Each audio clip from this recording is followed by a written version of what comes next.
अहम खबर देंगे लाहौर से, जहां पीआईए रोड के करीब फर्नीचर मार्केट में आग लग गई है। देखते ही देखते आग ने पूरी मार्केट को अपनी लिया है। ताजिरों को करोड़ों रुपए का नुकसान हुआ। दुकानों में रखा गया फर्नीचर जलकर राख हो गया।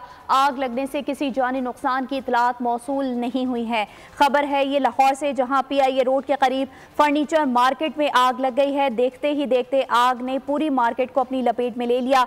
मजीद तफसीलात जानेंगे हमजा बाजवा से। हमजा, बताइएगा आग किस तरह लगी, कुछ पता चल सका? जी बिल्कुल, लाहौर निजी यूनिवर्सिटी UMT पीआईए रोड के करीब फर्नीचर मार्केट में आग लग गई। आग के फर्नीचर मार्केट में अपनी लपेट में ले लिया। आग लगने किसी किस्मत की जानी नुकसान की इतला तो नहीं हुई।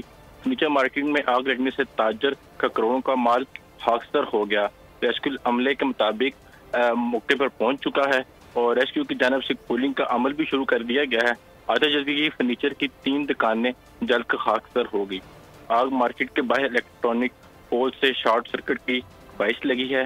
आग बुझाने के लिए 4 फायर ब्रिगेड ने हिस्सा लिया है। आग के बाद अबतदाई नुकसान का तखमीना करोड़ों रुपए में लगा दिया गया है और अब अमल जो सा है वो जारी है और अभी तक कोई जानी नुकसान का इतला नहीं हुआ। जी ठीक है, कूलिंग का अमल इस वक्त जारी है। हमजा बाजवा हमें तफसीलात से आगाह कर रहे थे, आपका बहुत शुक्रिया। सब्सक्राइब करें और बेल दबाएं ताकि कोई खबर रह न जाए।